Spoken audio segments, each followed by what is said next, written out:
Hey folks, PovertyPointCustoms here. Well, this is my '07 Arctic Cat 700 diesel. So what we're going to be using is a MAN fuel filter. I purchased this through Amazon. And the fuel filter, you're going to access it from the right-hand side. We're going to remove this cover piece. It's going to be a T27 bit to take off that. So once the cover's removed, there's your fuel filter. So we're going to remove the fuel filter. So when you remove it, just make sure you have a catch pail underneath of it to catch any diesel. Surprisingly, this wasn't on tight. I don't know if that's a good or bad thing. It was easy to take off. As you can see, we're going to get a little bit of fuel coming out.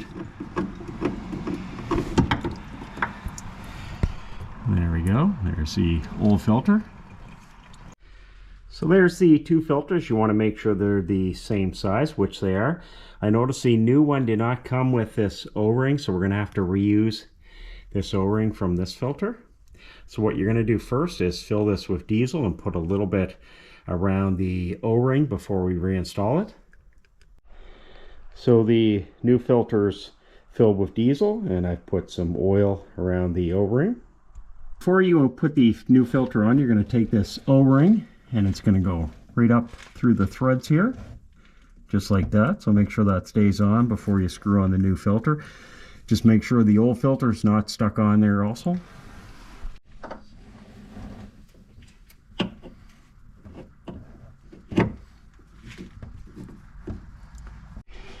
Alright, so I have the new fuel filter installed. Don't over tighten this. You want to be able to get it off down the road. So what you're going to do next is you have this little primer here, as you can see right here. What you're going to do is pump that up and down. What it's going to do is force fuel through the lines, and it's going to take any air that's left in the fuel system. That way it's going to be able to start easier. So again, pump it up and down.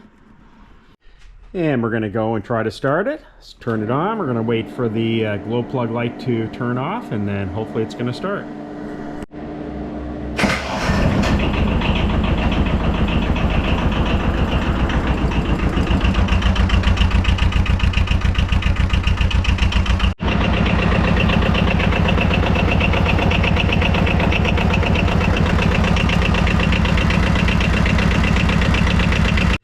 Alright, so we're going to reinstall our trim piece. That goes right there. And there we go, we're all done. It's as simple as that to switch out the fuel filter on an Arctic Cat 700 diesel. Again, I'll be doing this every time I do an engine service. It's fairly cheap to do. I believe those filters there were around $25 each. So I bought two of them, so I have one on standby if I need it. So the next video on this is going to be a service of the transmission, changing the fluids. Like always, if you have any questions or comments, make sure you post them below. Thanks for watching.